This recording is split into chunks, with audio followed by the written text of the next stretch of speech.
We had talked about most everything that I do with my method of queen rearing. The OTS means on the spot. So beekeepers can go right into the hive without a grafting house, without all that expense, without controlling humidity or whatever. This only takes a few minutes.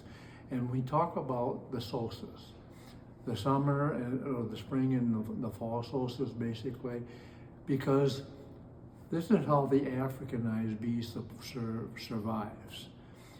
They do have varroa, but varroa never kills them. And the reason is because they swarm so much. There's always a brood break.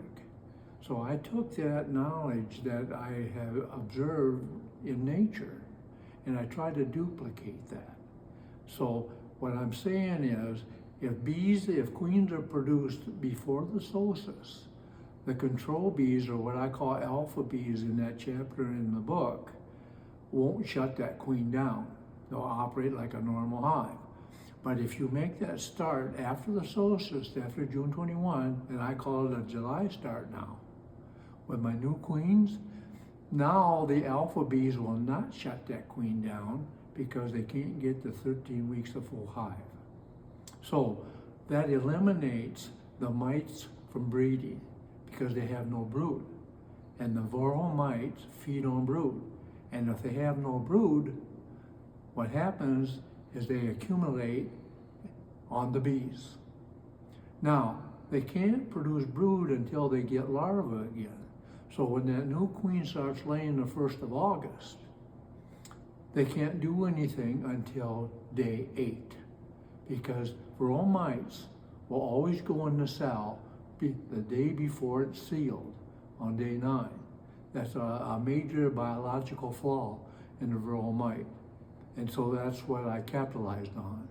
So now the new queen is starting to lay the 1st of August. And all these female fertile varroa mites are looking for a medium and a stimulus to start reproducing again.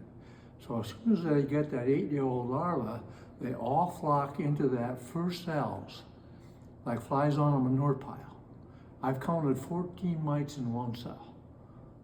Okay, so what happens is there's not enough bee blood in that little larva to feed all those mites. So they starve to death. So the first 250, maybe 500, about the size of a baseball, you'll see perforated because those mites died within the cells. And if you see that, you think maybe it's fall brood, but it isn't. It's what they're doing is removing the carnage.